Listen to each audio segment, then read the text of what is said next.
everyone, it's Amy from Nailpolish Baby 90 and welcome to today's video. Today I am here with my swatch and review of the Zoya Abundance collection, which was the collection for spring this year.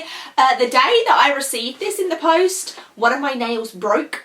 And it's one of those breaks that is like so low and so painful. So it's taken me like 3 weeks to grow that nail out, and now we're here to do the review for you. So I apologise, this is really late. I'm sure you've seen this from a lot of other people by now. But actually I really enjoyed the collection, so I still wanted to review it for you on here anyway. So let's get into the spring collection, which is Abundance. When I first heard it was going to be called Zoya Abundance, it just reminded me, if anyone else out there has watched the TV show Pose, that they have a house of abundance, and that's exactly what that took me to. So I don't know what actually abundance means, but that's what it reminded me of. I'm going to be using these Zoya descriptions.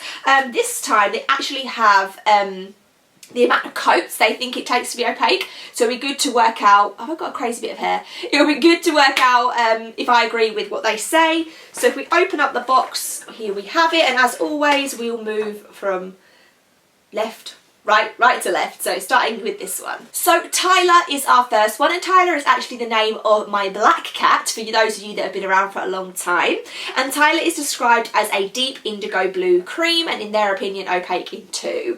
I love this colour. I love the names are great. I know the names don't actually mean anything really, but I love the names of the polishes in this collection. I loved Tyler. I thought it was a really nice, it's probably more of a blue than in their, like on the scale of indigo, of blue to purple, it's more of a blue indigo. I really enjoyed it, and yep, 2 coats is exactly what it takes to be opaque. The first 5 in this collection are all going to be straight up cream formulas, which is something that Zoya does so well. So the first one there is 2 coats of Tyler. Then we move on to Ellis, and Ellis is a dark rich cerise cream, and again they are saying covering in 2 coats. This I would say is actually almost a 1 coater. It was the most opaque in the group. I thought the formula was really good, and if you were in a rush you could definitely get away with just wearing this in 1 coat and then moving on with your day.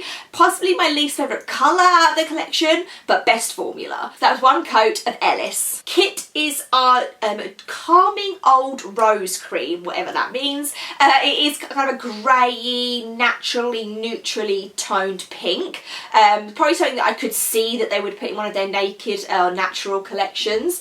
I did like this one. It was a nice solid 2 coater, which is what also they're saying there. I just feel like we've probably seen a few of this from Zoya. It's giving me kind of Zoya Rue, loads.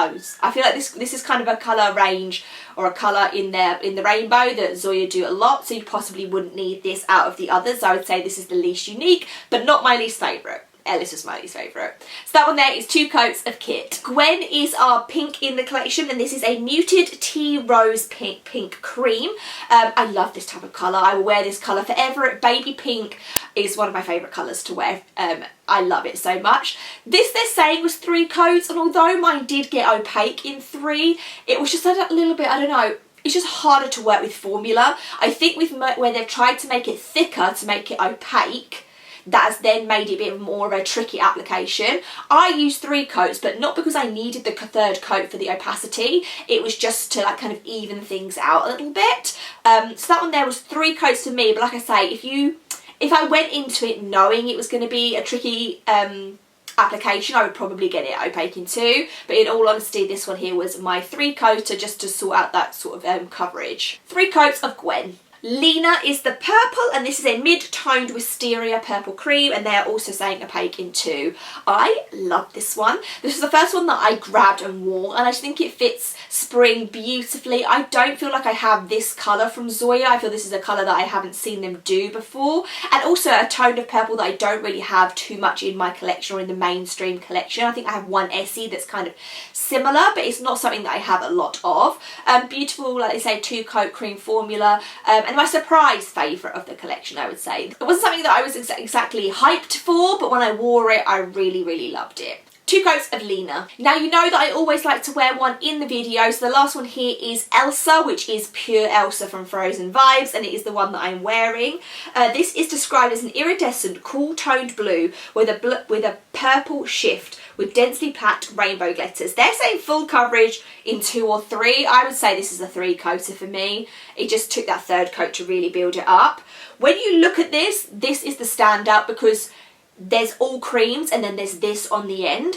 This mixture is something that Zoya has done before. I'm thinking a few years ago they did like a light blue and maybe like a copper that was a similar like paley shimmery with the glitters in. I think this could be a little bit more opaque. I think sometimes the hesitancy is to make things sheerer to allow the shimmer to stand out more, but for me I would have liked a little bit thicker to make this a really solid 2-coater, but for me it was definitely on the 3. So I was most excited to wear this. It kind of lived up to what my expectations were. I'm fine wearing polishes in 3 coats, that's absolutely no problem, but yeah, I just wish it was a little bit more opaque, but it is stunning, truly stunning.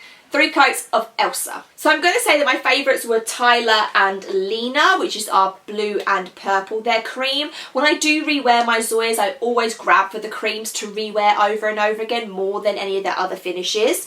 And then yeah, least favourite was Ellis. Yeah, we just have quite a lot in this kind of tone from Kit. And Gwen. I did really enjoy Gwen and I really enjoyed Elsa. So overall, really, really good. By now I'm sure you've all grabbed this and we're probably getting round to thinking what's going to be coming from Zoya for summer. So I would love to know all your thoughts and feelings in the comments down below. In a way, it's nicer that some of you may have this because we can just compare. Give me a thumbs up, subscribe, and I will see you in the next one.